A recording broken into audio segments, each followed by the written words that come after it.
Olá, graça e paz. Eu sou Cassiano Correia e eu quero te convidar a fazer uma reflexão nesse momento. Você faz ideia de quantas vezes Deus chamou você a um compromisso, a um relacionamento com Ele? Pense, certamente você já deve ter ouvido alguma pregação, ah, onde a mensagem principal tenha sido: aceite Jesus, entregue sua vida a Ele, ou mesmo arrependa-se dos seus pecados, converta-se ao Senhor. Você também provavelmente já recebeu algum folheto na rua e colocou no bolso para ler depois, mas nem lembrou de pegar para fazer uma leitura, nem lembrou de pegar ele. Muitas vezes esses folhetos vão até para a máquina de lavar e acabam sendo lavados e desfeitos ali dentro da roupa. Talvez você já tenha lido alguns desses, quem sabe, talvez não tenha ido para a máquina de lavar, talvez você já tenha lido algum desses folhetos e deve ter achado até bonitinha a mensagem. Nossa, que mensagem linda! Ao fazer a leitura da palavra de Deus, você apenas enxergou uma bonita mensagem. Acredito também que em algum momento da sua vida, alguém que te ama te chamou para visitar a sua igreja, para ir a alguma de suas reuniões, onde Deus iria falar contigo, mas você preferiu, ao invés de ir à igreja fazer uma visita, você preferiu sair com os amigos, ir para a curtição.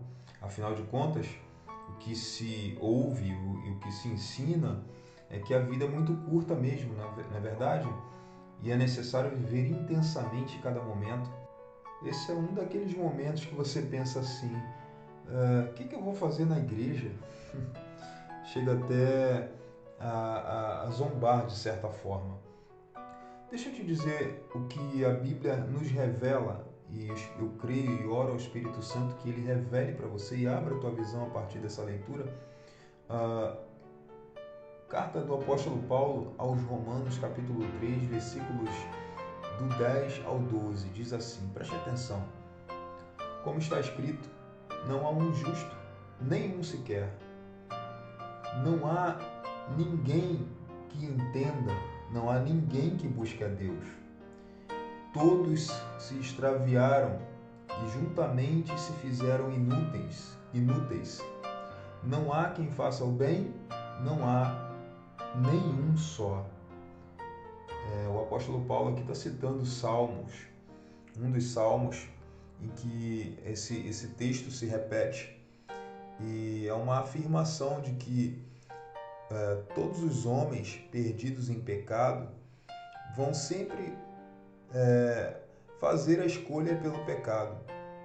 Se a gente apresenta um Deus bondoso, um Deus misericordioso, mas um Deus justo que confronta o erro, que confronta o pecado, certamente as pessoas que estão de fora, que não têm a visão aberta pelo Espírito Santo, vão sempre optar em pecar, em escolher o erro, escolher o pecado, porque estão mortos em seu entendimento.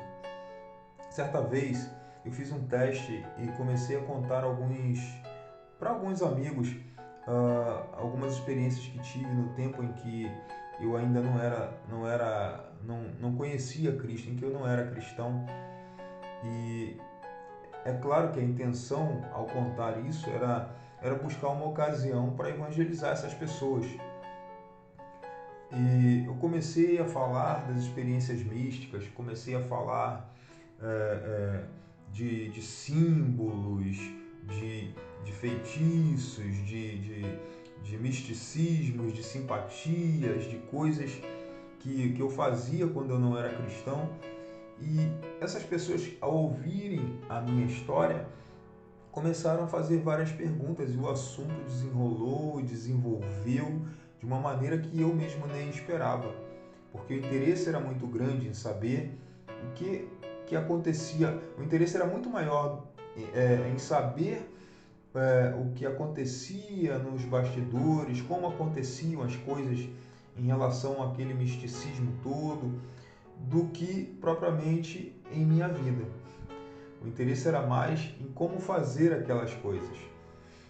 E num dado momento, eu encerrei a fala sobre as minhas experiências, parei de responder e quando eu comecei a falar, mas olha, Jesus Cristo mudou a minha vida, transformou meu coração, me fez uma nova criatura. Quando eu comecei a falar de Jesus, imediatamente morreu o assunto.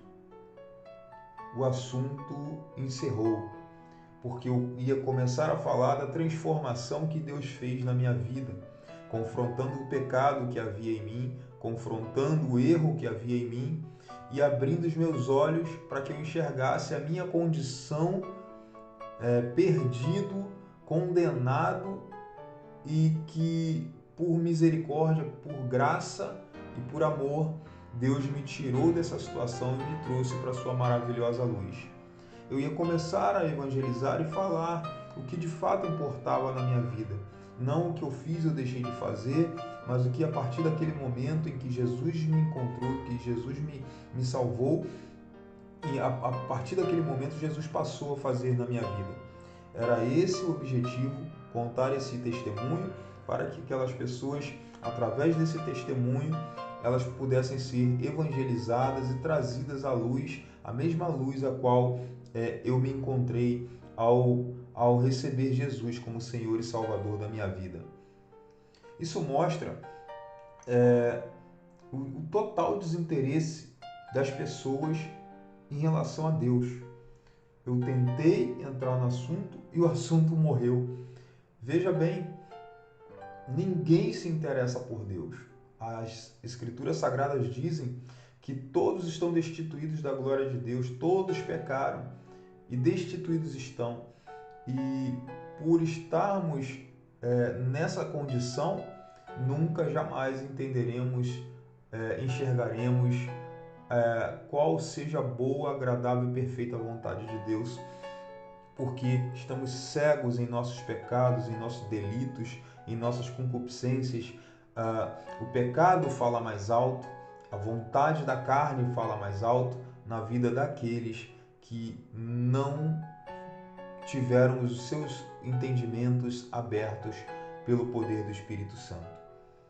A minha oração, ao concluir essa mensagem, é para que os seus olhos sejam abertos, para que você enxergue e veja qual é a sua condição sem Jesus. Perdido, morto em pecado. A Bíblia diz que todos os homens estão mortos em pecado. Por um homem entrou o pecado no mundo e pelo pecado entrou a morte. A morte instantânea. O homem não morreu após ter comido o fruto. Ele morreu no momento em que comeu o fruto que Deus havia proibido que ele comesse. Aqui eu estou me referindo a Adão, que ao comer o fruto, ele se distanciou do propósito de Deus na sua desobediência. E se distanciou de Deus e juntamente com ele toda a humanidade. E ele morreu naquele momento, porque onde Deus não está, não há vida. A partir do momento que entrou o pecado na vida do homem, ou seja, que deixou de ser vida, passou a ser morte, o homem passou a não mais enxergar a vida, não mais enxergar e discernir entre o que é bom de fato e o que não é. Ele passou a ser escravo da vontade, ou seja, escravo do pecado, escravo dos seus desejos. Ou seja, em Adão, todos os homens rejeitaram a Deus. Todos nós rejeitamos a Deus. Na nossa natureza adâmica, nós só conseguimos enxergar e desejar o pecado. Somos escravos da vontade. Nunca, de uma forma natural, falando de uma forma natural, nunca vamos escolher e optar por Deus, porque Deus é santo, Deus é justo, E onde há santidade não pode haver pecado. Onde há justiça não pode haver injustiça. E por sermos naturalmente injustos e profanos, nós nunca vamos desejar ser confrontados por um Deus santo e justo. Nós sempre vamos escolher e optar pelo pecado.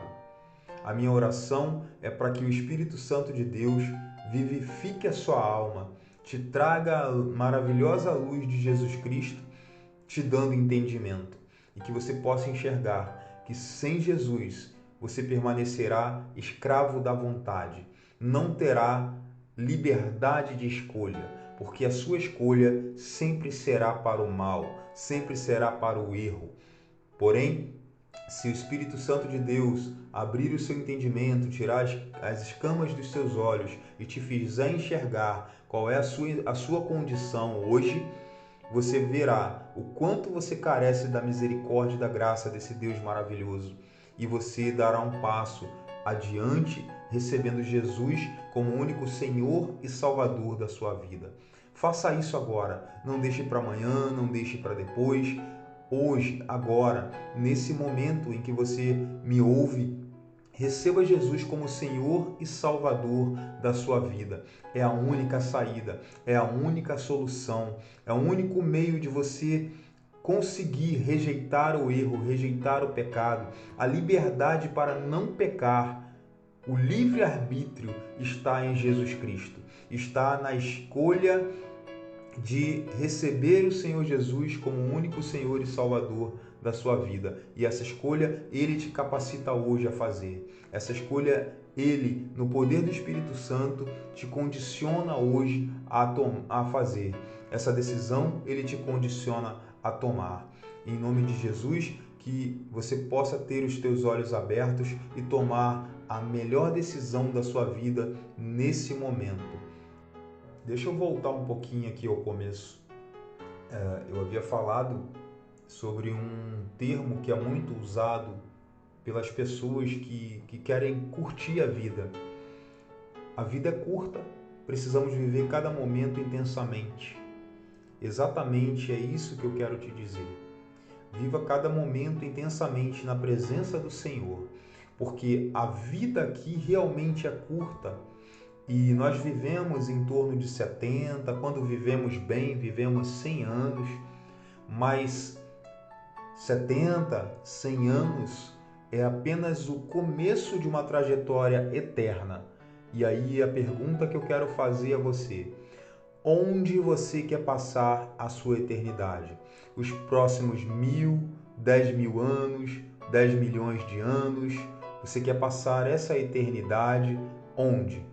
Perto ou longe do seu Criador? No céu ou no inferno? Faça a sua escolha. Que o Espírito Santo de Deus, mais uma vez eu peço e eu oro, que o Espírito Santo de Deus possa abrir a sua visão e te conduzir à decisão que vai salvar a sua alma. Em nome de Jesus. Amém.